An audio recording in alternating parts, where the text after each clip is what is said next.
Wake up. It's game day. Welcome to On Texas Football, brought to you by our friends Tito's Handmade Vodka, Austin Proud. I'm Bobby Burton, joined by Gerry Hamilton and Rod Babers. Guys, this is the Saturday morning conversation, and it is game day. We're going to talk about the Texas Longhorns going up against the Oklahoma Sooners, as well as some other games of importance around the SEC and nationally. But let's get right into it and talk about the Longhorns going up against the Sooners. What started out as a 11-point favorite in the preseason for the Longhorns is now virtually a pick'em game across all of Vegas, no matter where you're at. John Mateer has resurrected the Oklahoma program along with the Oklahoma defense, and they are 5-0. And they will put that record on the line against a 3-2 Texas team that has lost 2 games on the road to Power 5 opponents, Ohio State, number 1 ranked team in the country, as well as the Florida Gators last weekend. Very disappointing loss in Gainesville. Not so much in Columbus, but are we getting to be a point where this is maybe a referendum on the season for the Longhorns? Gerry, I'm going to go to you first. What are your thoughts on this game for Texas? Well, what's interesting when you kind of think about this game is that Oklahoma essentially had 3 weeks to prepare. Yeah, because they had the off week, and they have Kent State, which that was all a Texas prep week, and then this week getting in the game week. That's a long time to prepare for one opponent. And Brent Venables calling defensive plays with all offseason and 3 weeks to prepare for Texas when his job's on the line is probably a pretty good formula for Oklahoma in this game. And I don't think there's any doubt Texas will have to play their best offensive game of the season, and it won't even be close because this is the best defense they played. Rod B, what do you think? Yeah, I mean, Ohio State's got a really good. I think Ohio State may have better personnel overall, but I think this is a more havoc-wreaking defense. They make a lot of splash plays. It is I think, going to be a problem for the Texas offensive line. I'm sure that they've made some improvements from the Florida game, but now you're going up against a whole different beast. The way that Sark can scheme open receivers, that's the way that Venables schemes pressures and free rushers at quarterbacks. So Texas would have to make a huge Grand Canyon-sized leap in pass protection and in run blocking as well. So that's the issue that worries me the most. It's a line of scrimmage game now in the line of scrimmage league, the SEC, and Texas right now, that's where they seem to be weakest, especially on the offensive side of the ball. It's on the lines of scrimmage. So that's, I think, going to be a problem. I do think you can take advantage of those corners and some of the secondary pieces for Oklahoma, but how do you get to them? That's going to be, I think, the scheme trick for Sark and going to be the conundrum. How do you get to take advantage of those ODBs when you need time in the pocket to do so? I listen to you guys, and it feels a little doom and gloom. We'll get to y'all's score predictions in a second. But, Rod, I want to ask you, is it going after the corners? Is that how Texas has a path to victory here? Is it being more physical on the offensive line of scrimmage and finding some run lanes? I mean, what is it that is possible a path to victory for the Longhorns? Yeah, I mean, I think for Texas, a narrow path, right? You got to stay out of third and longs against this team. You're averaging almost 8 yards to gain on the season on third downs, 11 yards to gain versus Florida on third downs. This is the best third down defense in the country, and they even close. So I think you should change it up a little bit. I think Texas should open up and throw the ball on some of those early downs. Now, it's always not taking shots downfield, but I think you got to throw the ball on first and second. Now, I looked up the 20-plus yard plays that were given up by the Oklahoma defense. It was 5 of them in that Auburn and the Michigan game. 4 of them came on first down. If you're gonna take advantage of this Oklahoma defense in the passing game, you better do it on early downs. You wait to third down when they know you're in a predictable passing situation, you will have hell to pay. So I think that's one way to kind of flip things. And Sark's got to scheme open easy completions for his quarterback as extensions of the running game, because I don't think you're going to be able to put together long sustained drives. I think you're going to need chunk yardage plays against this group. So double moves, you want to take shots, move the pocket. That's another thing I think you can do. Max protection. Auburn found a lot of success in max protection, taking shots downfield. There will be opportunities, but you're going to have to execute against this defense, no question. Gerry, I think this is the best front seven we're going to see this year. That Texas sees, because the defensive front for OU is good, as well as their linebackers. What path to victory potentially do you see for Texas? Got to have a lot of third and shorts because, to your point, Bobby, you can get over the top of Oklahoma, but the best way to do, and Rod said seems to have had success on first down. The other way to do it is in situations where it's not predictable pass.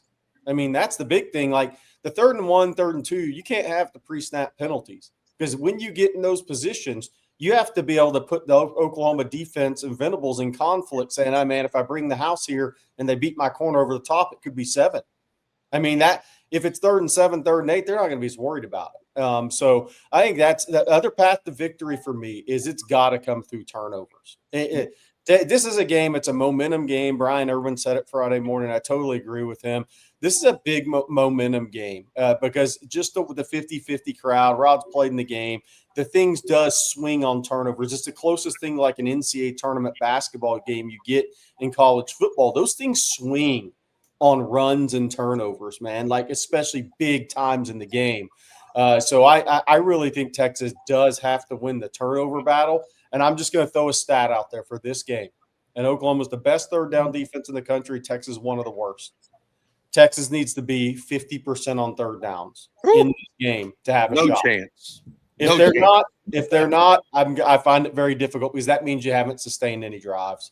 No chance they're going to be 50% on 3rd down. OU's number 1 in the country on 3rd down defense right now. I mean, that's what it's going to take to beat them. 100 plus. I think the path to victory, guys, is a little different. I agree with turnovers. I also think the defense has to go out and play field position and sustain it. It's okay. I'm going to say this in this game. It's okay if it's 3rd and 10 and you run a draw. And I mean that in the sense that your defense has to be good enough that you have faith in them to then go back and hold Oklahoma right after that. You can't try to match tit for tat in this game because I think Oklahoma right now has got more momentum in there. They've got more of a talent base on defense. I know that's hard to believe, but Oklahoma is extraordinarily talented on defense right now. I do think you can get at their corners. I think Texas is going to have to hit a couple of big plays and a couple of turnovers. That's the path to victory for me. It's not necessarily matching first down for first down because Texas is not, in my opinion, wired for that. They're just not this year. The offensive line's too much of patchwork, or they're playing patchwork, even if it may not be patchwork. And Arch Manning has been too hit or miss. So we need. That's kind of my point. What did y'all end up with your final score, Jerry? Bobby, that's my point. Though Florida was terrible on 3rd downs all season until they played Texas last week. Texas has to have one of those type of games against Oklahoma. They just do. I don't think it's going to be possible, but maybe. What do you think on this game? What's your final score prediction? I went Oklahoma 23-13. Okay. So I'm not thinking Texas gets that done. Yeah, exactly. That's the pathway to victory, though. Yeah. I was leaning Texas until the John Mateer stuff because he's a dog, and I think he can put him over the top. Just the inspiration. Even if he's not effective, really, they'll play inspired with him. They play a different brand of football. So I got 2013. I hate to do it. Sooners. I got this. Y'all are killing me. I'm going to be the only one. I'm the sole survivor here. I hate to do it. Look, I said this earlier in the week, and I said it on Thursday and Friday. I think people are overreacting to a very small sample size of this season at this point. OU has played 2 home games against Auburn and Michigan. Okay. Texas has played 2 road games against Ohio State and Florida. Agreed. If you were to play those teams, I bet Ohio State and Florida might beat both Auburn and Michigan at this point. So Texas has played, in my opinion, better teams. Yeah. We'll see if that actually comes to pass. I just want to say the reason I couldn't go there is when you don't show up in the swamp physically, I have a hard time picking that team the next week. And I hope I'm wrong, but I'm just never going to pick the team that doesn't show up in a game they had to show up for. That's hard for me. I get it, Jerry. I truly get it and understand it. All right, let's thank our sponsor, Austin Proud. Tito's Handmade Vodka is a proud sponsor of the Texas Longhorns and of On Texas Football. Distilled and bottled by 5th Generation Inc., Austin, Texas, 40% alcohol by volume. Please savor responsibly. Again, that's Tito's Handmade Vodka, proud sponsor of the Texas Longhorn, and distilled and bottled by 5th Generation Inc. in Austin, Texas. We appreciate them very, very much for for their sponsorship of On Texas Football. Guys, let's look around the ACC or the SEC. Excuse me, Jerry, Florida, Texas A&M, 6 o'clock tonight. The Aggies try to right the Longhorns wrong. They get them in Kyle Field at home, though. A&M on a roll right now, undefeated. Florida trying to save Billy Napier's job yet again. They're 2-3. A&M 5-0. Aggies favored by 7.5. Which direction you going in this game? A&M's one of the healthiest teams in the country, by the way, right now. Their injury report is nothing that is hurtful to them at all. So when they have a little bit of health on their side, and look, I think they believe. And I think belief is a very big thing. And that confidence and belief in athletics is so big. And I do think Florida's walking into a home crowd that Texas walked into last week. And the A&M fans are going to be jacked up for this game, especially since Florida beat Texas last week. I like A&M to win and probably cover the 7.5, probably win by 10. Rod, what are you thinking? Yeah, A&M's offensive line looks good right now. They look good pass blocking early in the season, and now it's the run blocking. Last 2 games, they've rushed for 536 yards against 2 SEC opponents. A&M's run game looks like it's starting to find its groove. They're especially in between the tackles, they're running really, really well. So I'll take the Aggies right now. And what's that line again? Is it 7.5? 7.5. Yeah, I'll take the Aggies because I think Florida's right now riding high. I don't know if they're gonna handle success really well. And I forgot to add one thing. I think Will Lee's a good matchup for Dallas Wilson for A&M, by the way. Could be. I'll put it. I think the bigger issue is this. The only path to victory for Florida in this game is exactly what they did to Texas, and that's get out ahead of the Aggies. If they don't get out ahead, they are dead in the water because Lagway still has movement issues. They can't sit back and just run the ball. I'm with y'all. I think the Aggies cover going away. Aggies on a little bit of a run right now. We'll see how much longer that stays. Keeps up, but that's going to be a big one. All right, next game I wanted to mention, Georgia-Auburn. This is a long-time rivalry in the SEC. Texas plays Georgia here within the month. Georgia only a 3.5-point favorite, though. This was what was surprising with me. Auburn looks like they can't move the football against anybody, yet Georgia only a 3.5-point favorite. This game is on the Plains in Auburn. Rod, your thoughts on this one? Yeah, I think the tackles for Georgia, I believe they were listed on the injury report. Yeah.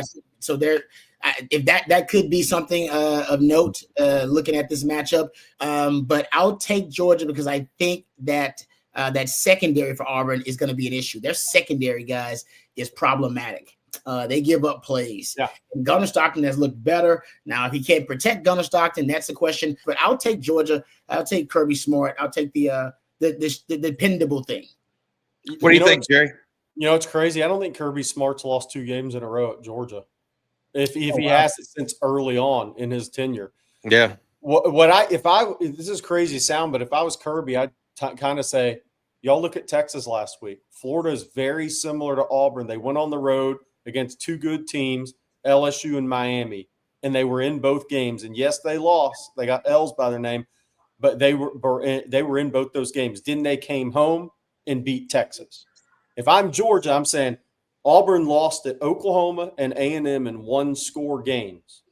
Now they had a week off before we come in here. It's the exact same scenario. If y'all don't bring the physicality to this game, if y'all bring what Texas brought to Florida, you will lose. If you come and bring the physicality, we will win this game. Kirby hadn't lost 2 in a row, I don't think, since maybe not ever at Georgia. Amazing how competitive these games are. I'm looking at the lines across the board. Texas is basically break even right now. Maybe a little favor one way or the other. Florida A&M 7.5-point favorite. Georgia Auburn 3.5. I've got Georgia covering this one, but I could easily see it different. Then you have Alabama going to Missouri.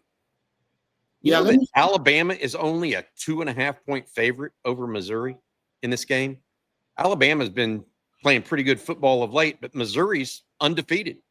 Rod, what do you think of this Alabama-Missouri contest? Alabama only favored by 2.5. Yeah, I think it's all about can they protect Ty Simpson when he's clean. He can deliver the football as well as any quarterback in the country. Missouri can control the game because they got a really good run game, one of the best in the country with Ahmad Hardy, who's right now your leading candidate to win the Doak Walker Award for the best running back. They do have two really good edge defenders, Damian Wilson and Zion Young. And those guys can put pressure on the quarterback as well. So if they can put some pressure on Ty Simpson, force him to get rid of the football, maybe put him under duress, they really do have a shot because they can control the game on the other side and limit possessions for Alabama. But, oh, man, Alabama right now looks really good overall. And the Alabama offensive line, they do got Caden Proctor, who's one of the best tackles in the country. So maybe they can neutralize the pass rush. But they got to try to get that Missouri run game off the field and try to get them in some third and longs. I'll take Alabama because I like that offense, but they're going to have a problem with Ahmad Hardy in that run game. I mean, everybody does. It's for real.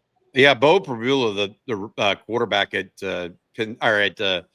Missouri, that was a Penn State transfer, adds an element to their run game that maybe they haven't had as much of. Gerry, I'm taking Alabama as well to cover. What are your thoughts? Yeah, I am as well. I mean, look, I do think Missouri. I think Eli Drinkwitz is one of the best young coaches in college football. I mean, I think he is really good. The guy can evaluate defensive coordinators too. They've given up some points at home, right? I mean, 31 to Kansas, even though they only gave up like 255 yards, 20 to South Carolina, who struggled on the offensive line this year. I just think Alabama is going to score enough points to win this game at the end of the day. I think Missouri is going to put up some points and put up a fight, and I think Ahmad Hardy is a really good player, and Prabula can give you some run game, and Drinkwitz is a tremendous coach. But I just think Alabama is going to score too many points at the end of the day in this game. I will say this for the Alabama offensive line. This is a big deal. This is a chore for them because Damon Wilson, the Georgia transfer, can really rush the passer. So they're going to have to he has 3.5 sacks this year. Khalil Jacobs has 2. The other defensive end, Zion Young, has 2. So the Alabama offensive tackles, if they handle the edge pass rush of Missouri, I think Alabama will score in the mid-30s in this game. Whew. Could be a barn burner in Columbia, Missouri, based on what y'all are talking about. A lot of offensive discussion there, in my opinion. All right, a couple other SEC games we're at least watching. I don't necessarily think we need to go into them deeply, but South Carolina goes to LSU. South Carolina trying to keep any kind of real hopes alive for the postseason. LSU favored by 9.5. That's the nighttime game, 6:45. Arkansas and Bobby Petrino goes to Tennessee. The Vols 12.5-point favorites there. I think that both teams should cover.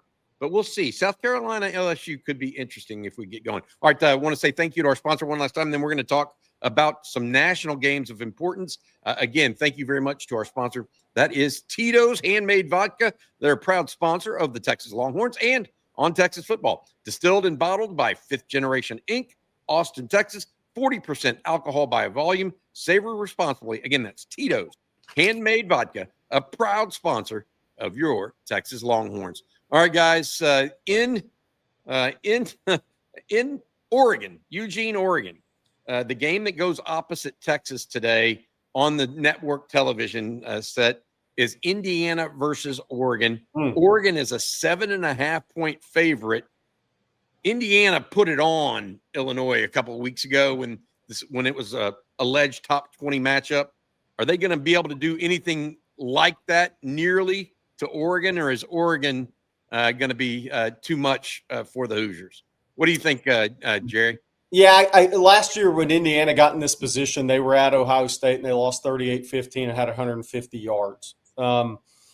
And that was a struggle. I think Fernando Mendoza is a much better quarterback than Rourke was last year. So I think Indiana's upgraded there. The question becomes, Indiana defensively, where are they truly at this year? And that is kind of the thing I'm looking for Indiana, because this is their first test against an offensive team. I mean, look, Old Dominion, Kennesaw State, Indiana State, Illinois, and Iowa. Okay, they haven't really been tested by a very high-end offensive team that has speed everywhere. And I do think Oregon's going to overwhelm them at some point in this game with the speed. I mean, look, Oregon was up a big on Penn State at one point in that game, right? And Oregon is putting 30-plus points on up against everybody they've played this year. So I just think Oregon's going to have too much speed. too much big play making, and Indiana's going to have a hard time keeping up over the course of a game there. I like Iowa to cover here. You mean Oregon to cover? Oh, sorry. I like Oregon to cover Indiana here, but I still think Indiana's a really good team, better than last year. I'm with you on Oregon. What do you think, Rod? Yeah, I do like Fernando Mendoza though. He's a real good player. I mean, they're saying he's going to be a first round pick at one point. I will say this: the pressure rate for Oregon as a defense only 33%. They don't blitz a lot either. They blitz about 34%.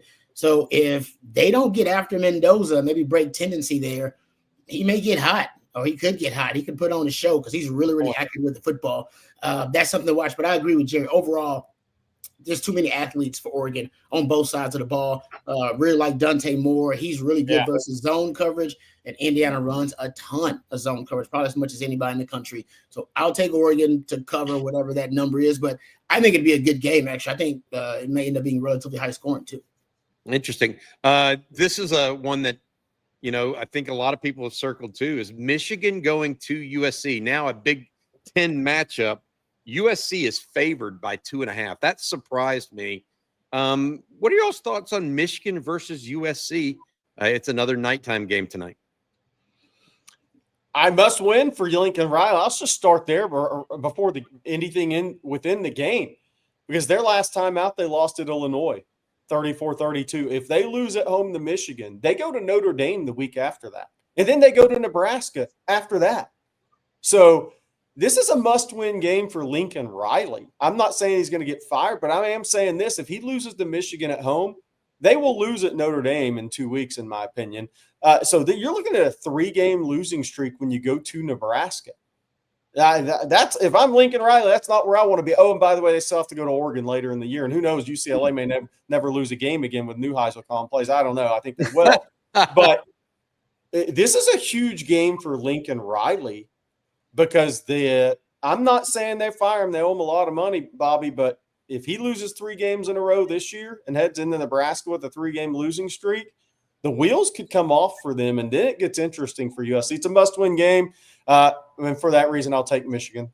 the blood-sucking vampires of Hollywood. It's a pick'em game for me. I don't know. No faith in Lincoln. The blood-sucking vampires of Hollywood may be out for death if they lose to Michigan in this one. Rod, what do you think on that? 2.5-point favorite USC against Michigan. Yeah, I'm not sure what happened to Lincoln Riley. I really don't. I mean, this is one of, I think, the biggest kind of mysteries in college football is what's going on with Lincoln Riley and USC. It seemed like, there's no doubt that's going to be They're soft. They're soft. That's what's going on. Yeah, I mean, you got to be. I mean, there's no way that I can refute that or debate that, because honestly, whatever the issue is, it's not Lincoln Riley and his. We know he can coach. We know he can develop quarterbacks. We know USC can bring in the best talent in the country, and they're doing that, right? They got the money behind them too. They got all the resources that you need to be successful, and yet it ain't working. So I'm not sure. I'm not going to pick up. I'd take Michigan just because I have no idea what the issue is right now that's leading to the downfall of USC and Lincoln Riley. It's crazy. And Michigan's played 2 quality road games already, at Oklahoma and at Nebraska. They're battle tested on the road. I'm going to go USC just to be different from you guys, because I will say this. I think Sharon Moore's living on borrowed time. I mean, they're getting away with some stuff right now. I think USC is going to score 24 points, and I don't know that Michigan can do that against a half-decent team. That's the tough thing there. Yeah, we'll see. All right, before we let you guys go, we want to tell you what we got coming up this weekend, or not this weekend, but later today. We start at 11 o'clock with the tailgate, guys. The Texas tailgate, brought to you by our Hargrove Roofing. We'll be at the Texas X's tent here in about 2.5 hours. That is going to be over near Gate 5, so please come join us. Everybody, it is free admission, and once you get inside the State Fair to the Texas X's tailgate. Then watch with us at 2:30. Our friends over at Vaughn Lane sponsor that. And then post-game live, immediately following the game, Rod and I talk a little Texas OU, sponsored by our friends Yingling Flight. Of course, this episode of Coffee and Football brought to you, Of course, this episode of Saturday Conversation brought to you by Tito's Handmade Vodka. I do want to mention one last game before we let y'all go. Ohio State goes on the road to Illinois. Now, I know everybody thinks that Ohio State's going to bury Illinois, and they may. But this is Ohio State's first road game of note this year. So just and Illinois and Britt Bielema has given Ohio State some problems in the past. We'll see if they're good enough to do it this year. They obviously didn't do it against Indiana. All right, that's going to do it for the Saturday conversation. For Rod Babers, for Gerry Hamilton, as well as our producer, Matt Hushlin, and for the folks over at Tito's Handmade Vodka, I'm Bobby Burton. Thanks for watching the Saturday conversation. Kick some butt today, Longhorns. Hook 'em. Hook 'em. OU sucks.